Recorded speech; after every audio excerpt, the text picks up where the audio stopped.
ordenado.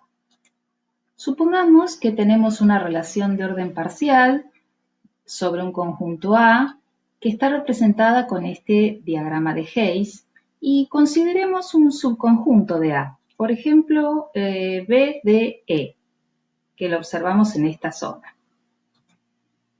¿Existen elementos de A que sean precedidos por todos los elementos de S?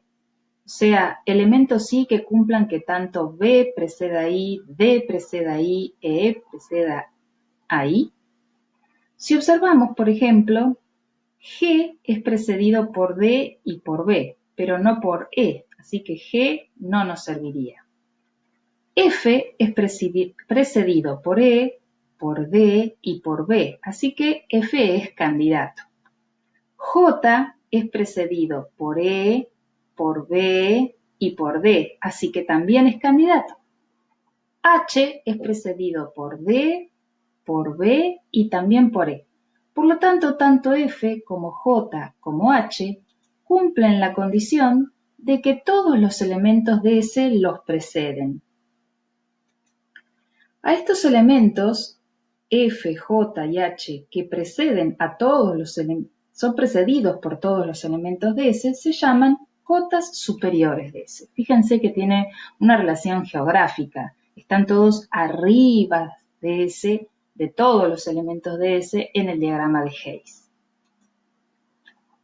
Hemos visto entonces ejemplos de cotas superiores y vamos a ver cómo los detectamos matricialmente.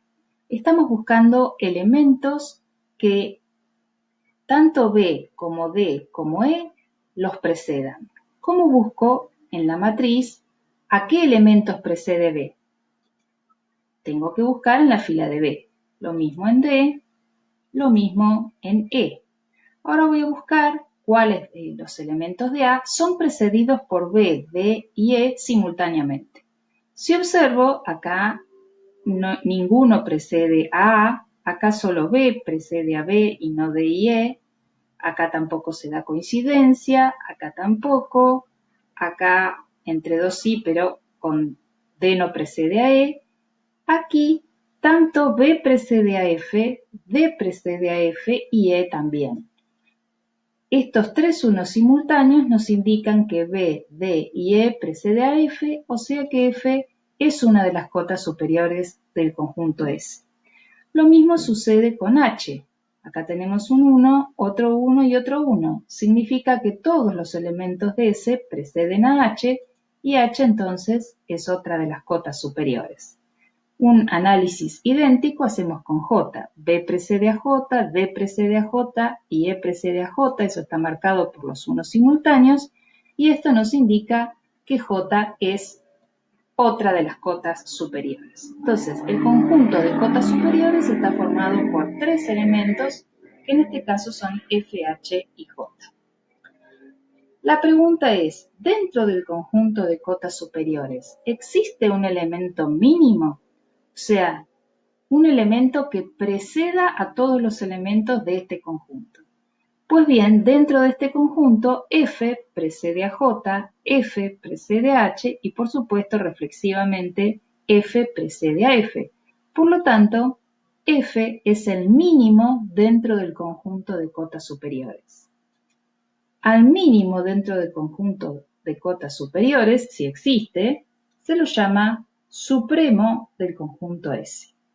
Entonces, hemos ejemplificado qué son las cotas superiores y qué es el supremo. Vamos a ir a las definiciones. Si tenemos una relación de orden parcial definida sobre un conjunto A y ese es un subconjunto de A, un elemento I será una cota superior de S si para todo elemento de S, S precede a I. Todo elemento de S precede a F, todo elemento de S precede a H, todo elemento de S precede a J. Un elemento U del conjunto A va a ser supremo del conjunto S si y solo si U es el mínimo del conjunto de cotas superiores de S. Es decir, U es una de las cotas superiores y además para todas las cotas superiores U las precede. F es una cota superior, F precede a sí mismo, F precede a J, F precede a H. Una situación análoga se puede dar en la zona inferior del conjunto S. Entonces, definimos para una relación de orden parcial definida sobre el conjunto A y un subconjunto S de A, un elemento X va a ser una cota inferior de S si para todo elemento de S, X lo precede. Veamos. C no cumple estas condiciones porque C precede a E, pero no precede a B ni a D.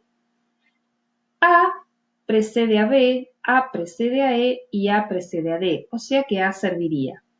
B precede a D, B precede a E y B se precede a sí mismo. Así que tanto B como A servirían como cotas inferiores para el conjunto S. A su vez, un elemento I se va a llamar ínfimo de S si es el máximo dentro del conjunto de cotas inferiores. El conjunto de cotas inferiores acá está conformado por A y por B. Tiene un máximo que es B, ya que A precede a B y B se precede a sí mismo. Entonces, el conjunto de cotas inferiores de S está formado por A y por B, y B, al ser el máximo, es el ínfimo. Queda planteada la pregunta de cómo se detectan las cotas inferiores de un conjunto dado S.